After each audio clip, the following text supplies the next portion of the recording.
Hello students, my name is Naveen and welcome to our YouTube channel Code Guru. So first of all, I'm thankful to all the student and all the subscriber who have subscribed our YouTube channel. And with the increasing demand of my student, I'm going to start a tutorial series on C++. So this is my first tutorial on C++. And here you can see this is the official website of code Guru learnwithcodeguru.com।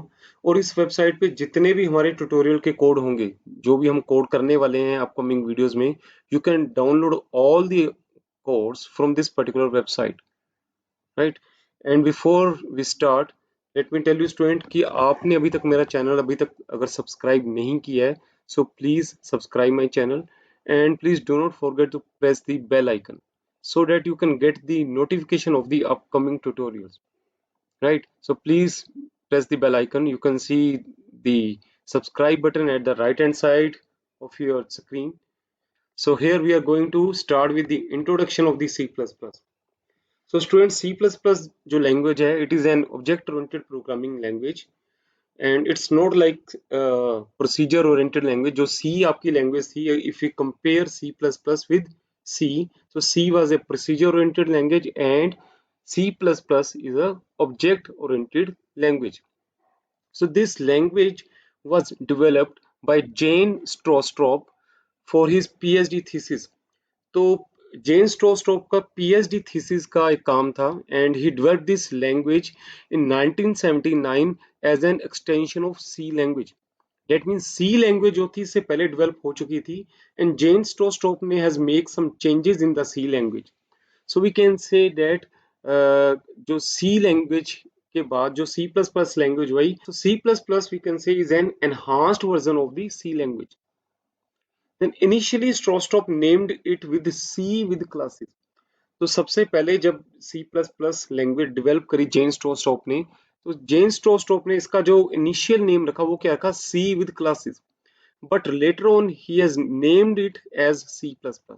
आपको मालूम होगा, आपने अगर सी language पढ़ी है कि plus plus का मतलब क्या है, increment, right. So as I am saying that it is an enhanced version. So plus plus means incremented version और enhanced version. So that is why he decided to name it as C++. So plus plus you can say is just a incremented version or the enhanced version. It shows that C++ is the enhanced version of the C language, right? Because you will find that C++ may you will find that there are more feature as compared to C language, right? So if we look at the comparison between C and C++, you'll find the differences, lot of differences between C and C++. The first difference is that C is a procedure oriented language whereas C++ is object oriented programming language. अब जो procedure oriented language थी आपकी सी की, अगर हम बात करें, या पास्कल थी उस समय, या फोर्ट्रन लैंग्वेजेस थी, वो क्या थी आपकी प्रोसीजर ओरिएंटेड लैंग्वेज. अब प्रोसीजर ओरिएंटेड लैंग्वेज में क्या होता था हमारे पास, हम सारा जो काम करते थे वो हम फंक्शंस का यूज करते थे रीयूजेबिलिटी के लिए वहां पे, लेकिन यहाँ पे हम क्लासेस का यूज करेंगे सी प्लस प्लस में, क्योंकि वो क्या आपकी ऑब्जेक्ट ओरिएंटेड लैंग्वेज. दूसरा सबसे बड़ा पॉइंट जो सी में एक फ्लॉ था, that data was not secure.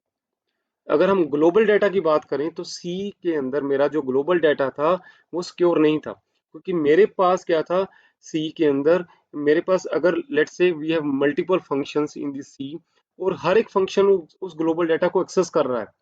सो बहुत मुश्किल था ये चेक करना कि किस फंक्शन ने ग्लोबल डाटा को एक्सेस कर लिया, किस फंक्शन ने उस ग्लोबल डाटा को चेंज कर दिया.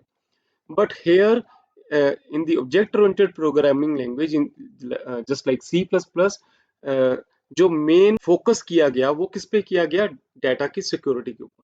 तो यहाँ डाटा सिक्योरिटी के ऊपर मेन फोकस किया गया. So we will see in the upcoming video कि किस तरह से वो डाटा को सिक्योर किया गया, ग्लोबल डाटा की अगर हम बात करें specially. Then C language was developed by Dennis Ritchie, whereas C++ was developed by Jane Strostrop. वो ऑलरेडी हमने कवर किया. And the header file which we required to write a C code was stdio.h. standard input output के लिए, standard input output की अगर हम बात करें, so we have keyboard and monitor. These two are the standard input output devices. To get something from the keyboard and to display something on the monitor, we required stdio.h in the case of C. right? But in the case of C++, we need IO stream. IO stand for input output. तो input output streaming operation के लिए हमें C++ में stdio की जगह हम क्या use करने वाले हैं यहाँ पे iostream.h. Then structure of C does not allow to create function inside it. अगर आपने सी लैंग्वेज पढ़ी है, यू नो डेट स्ट्रक्चर अगर हम सी लैंग्वेज में क्रिएट करते हैं तो सी लैंग्वेज के स्ट्रक्चर में we can not create the function, but here in the case of C++ we can create the function inside a structure. और एक चीज और मैं आपको यहाँ पे बताना चाहूंगा कि जो C++ लैंग्वेज डेवलप करी, the idea was initially taken from the structure. So in the upcoming video we will see कि C structure और class में क्या common है और क्या difference है. Then C is a subset of C++ and C++ is a superset of C. जो मैंने आपको बोला that it's an enhanced version of C, right? So we can say that C++ is superset of C language. And for the input output operations in C we use two functions printf and scanf. printf और scanf C में जो हम use करते थे वो क्या थे हमारे functions थे, right? Or C++ में we are going to use input and output, and input and output they are not functions, they are actually object, right? तो यहाँ पे कुछ एक कई बार स्टूडेंट को कंफ्यूजन रहती है, कई बार स्टूडेंट के वाइवा में क्वेश्चन पूछा जाता है, कई बार इंटरव्यू में क्वेश्चन पूछा जाता है कि इनपुट और आउटपुट के लिए सी में क्या यूज किया जाता था और सी प्लस प्लस में क्या यूज किया जाता है. तो सी में हम यूज करते थे प्रिंटफ और स्कैनफ जो कि फंक्शंस थी, और सी प्लस प्लस में इनपुट और आउटपुट के लिए we are going to use C in and C out, and these two are the objects, right? So we will cover in detail कि ये ऑब्जेक्ट्स क्या होते हैं और ये किस क्लास के ऑब्जेक्ट हैं, right? Then these are some of the features of C++. The first feature is class, then we have object, data encapsulation, inheritance, polymorphism, dynamic binding, and message passing. These are some of the features of the C++. So one by one हम मैंने देख लेते हैं. The first feature is class. So class is a user defined data type which hold member function and member variable together. तो class क्या है? इस class के अंदर हम क्या करते हैं? We will enclose the member function and member variable inside a entity known as a class. And other point is that a class is just a blueprint. That means we cannot write the statement inside the class. I'm repeating it again कि हम class के अंदर कोई भी statement नहीं लिख सकते, इसीलिए मैं बोल रहा हूँ कि क्लास क्या है? It's just like a blueprint, right? So the next is object. What is an object? Object की अगर हम बात करें तो क्लास मैंने क्या बोला? Class is an blueprint, whereas object is an instance of the class. Object is an instance of the class and we can create n number of instances of a class. हम किसी भी class के कितने भी instance create कर सकते हैं, right? And another definition of the object is that object are variable of type class, right? जैसे आपने वेरिएबल क्रिएट किए होंगे, लाइक लेट से आप सी लैंग्वेज में वेरिएबल क्रिएट करते थे एक्स, राइट? तो आप लिखते थे इंट एक्स. तो इंट एक्स का मतलब क्या था? X is a type of integer. और जब मैं लिखता था फ्लोट वाई का मतलब क्या है? Y is a type of float. And here if I write employee emp, तो that means emp is a type of employee. So, for example, if employee is the name of the class and we are going to create an object or an instance of that class employee, so we will write it in this way. Employee is the name of the class followed by the object. So that means emp is an instance which will help me to access these member function and member variable. तो जो भी मेरे class का instance होगा, जो भी class का object होगा, वो मुझे हेल्प करेगा क्लास के मेंबर को एक्सेस करने के लिए. और दूसरी बात कि मैं कितने भी इंस्टेंस क्रिएट कर सकता हूँ. Here you can see object 1, object 2, object 3, object n. I can create n number of instances of a class. So this is the class, there you can see, and this class is an entity, right? So where the member function and member variable are enclosed, right? So then in this pictorial diagram you can see that it's a class, name of the class is employee, and here we have some functions and get data and display data, and these functions are known as member functions, and these are the variable. तो variable को हम क्या बोलेंगे, member variable. तो class के अंदर मेरे पास member function हो सकते हैं, क्लास के अंदर मेरे पास मेंबर वेरिएबल हो सकते हैं, और मैं एक क्लास के कितने भी ऑब्जेक्ट क्रिएट कर सकता हूँ, राइट। तो मेरे पास जो पहला ऑब्जेक्ट है उसका नाम emp1। तो emp1 का अपना डाटा है, let's say there you can see emp1 का जो डाटा है वो क्या है, राज एंड 28। emp2 जो कि दूसरा ऑब्जेक्ट है, दूसरा इंस्टेंस है, उसके डाटा डिफरेंट है। और तीसरा जो मेरा ऑब्जेक्ट है उसका नाम है M3, वहां पे डिफरेंट वैल्यूज पड़ी हुई है। So I can create n number of object, और हर एक ऑब्जेक्ट को डिफरेंट मेमोरी एलोकेट होने वाली है, right. So do not worry if you have any confusion, we are going to cover all this thing in detail.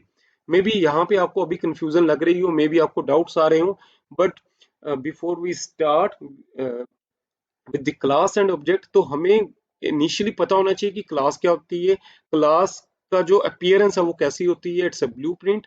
And we can create the object of the class, we can create n number of object of a class, and those object will help me to access the member of the class, right. तो initially मेरे mind में जब वो picture एक set हो जाएगी, तो वो आगे मेरे लिए इजी होगा अंडरस्टैंड करने के लिए, right.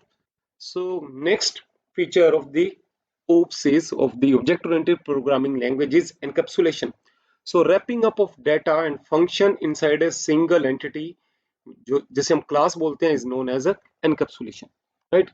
And data is not accessible. जो encapsulation की अगर हम बात करें, मैंने क्लास के अंदर enclose कर दिया, जैसे आप मेडिसिन देखते हैं कैप्सूल के अंदर enclose की जाती है, you cannot see the medicine, right? So in the same way, data is not accessible to the outside world, and only those function which are wrapped in the class can access it. तो मैं अगर previous slide में जाऊं, तो यहाँ आप देखिए, तो मेरे ये मेंबर फंक्शन है, और ये मेरे मेंबर वेरिएबल हैं, और इन मेंबर वेरिएबल को सिर्फ ये मेंबर फंक्शन ही एक्सेस कर सकती हैं। तो बाहर जो है, क्लास के बाहर कोई इन्हें एक्सेस नहीं कर सकता।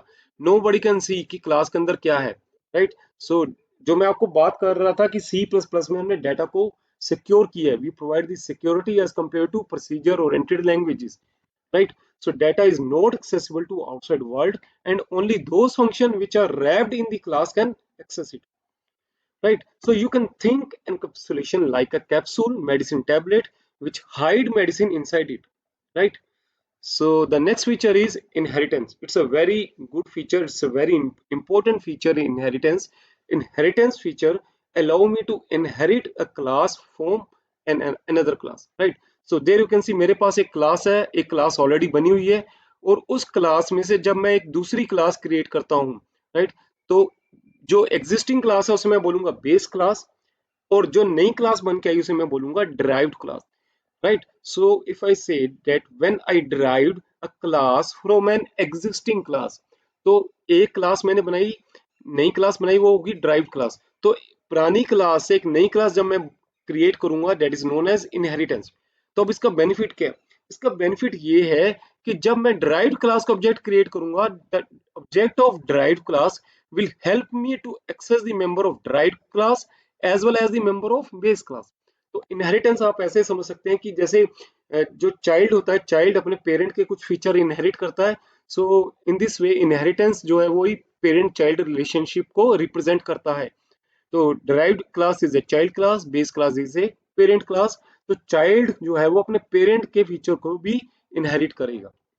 So we can say object of the derived class can access the member of the base class as well. तो जब मैं derived class का object create करूंगा, तो वो अपने member को तो access करेगा ही करेगा, साथ ही साथ वो base class के member को भी access कर सकता है, right? Now next important feature is the polymorphism. So the word polymorphism means having many forms. So this word is a Greek word. So where poly means morphs and poly means many, right. Poly का मतलब है many and morphs means form. तो जो पोलीमॉर्फिज्म word है वो Greek word है जिसका मतलब है मैनी फॉर्म, राइट। तो मेरा एक फंक्शन है, उस फंक्शन की फॉर्म एक से ज्यादा हो सकती है। लेट्स से कि मैंने जब एक फंक्शन को कॉल किया तो उसका बिहेवियर कुछ हो रहा है, नेक्स्ट टाइम जब मैंने फंक्शन को कॉल किया उसका बिहेवियर कुछ हो रहा है, राइट। तो एक फंक्शन मेरे पास डिफरेंट वे से रिएक्ट कर रहा है, so this is known as polymorphism. ऐसे ही मेरे पास एक ऑपरेटर है, अर्थमेटिक ऑपरेटर है। तो जब मैं अर्थमेटिक ऑपरेटर को एक सिनेरियो में यूज कर रहा हूं, तो वो मुझे अर्थमेटिक ऑपरेटर एक प्लस की तरह काम कर रहा है, लेकिन दूसरी जगह वही अर्थमेटिक ऑपरेटर स्ट्रिंग को कंकैटिनेट करने का काम कर रहा है। तो प्लस ऑपरेटर की फॉर्म जो मैंने चेंज कर दी, पहले वो ऐड कर रहा था, इंटीजर वैल्यू को ऐड कर रहा था, फ्लोट वैल्यू को ऐड कर रहा था, दूसरी तरफ वो कंकैटिनेट कर रहा है, दो स्ट्रिंग को कंकैटिनेट कर रहा है, तो उसकी फॉर्म चेंज होगी, जिसे मैं बोल रहा हूँ पॉलीमॉर्फिज्म, राइट। अगर मैं रियल एग्जांपल लूँ उसका पॉलीमॉर्फिज्म का, अगर मैं बोलूँ that here you are a student, तो स्टूडेंट की अगर मैं बात करूँ, ठीक है, तो स्टूडेंट जब वो यूनिवर्सिटी में है या कॉलेज में है, ही और she behave like a student, लेकिन जब वही स्टूडेंट शॉपिंग मॉल में जाता है तो वो he or she behave like a customer. When you are in a bus, you are treated as a passenger. When you are at home, you are treated as a son. So I have taken this picture from tutorial for us.com, and then binding. तो binding क्या है? Binding हमारे पास दो तरह से होती है, static binding and dynamic binding. तो स्टैटिक बाइंडिंग को अभी हम डिटेल में नहीं कवर करने वाले, क्योंकि अभी बहुत सारी कंफ्यूजन हो जाएगी अगर हम इस स्टेज पे डिटेल में जाएंगे।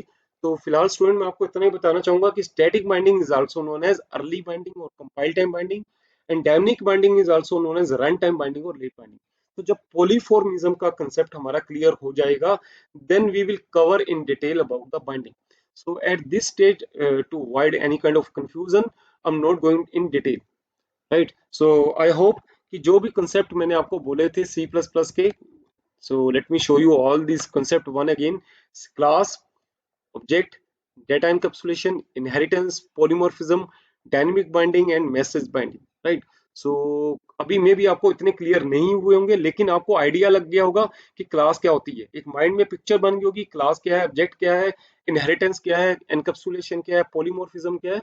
सो आने वाले ट्यूटोरियल में we are going to cover all this thing in detail. So thank you student, thank you for watching my video.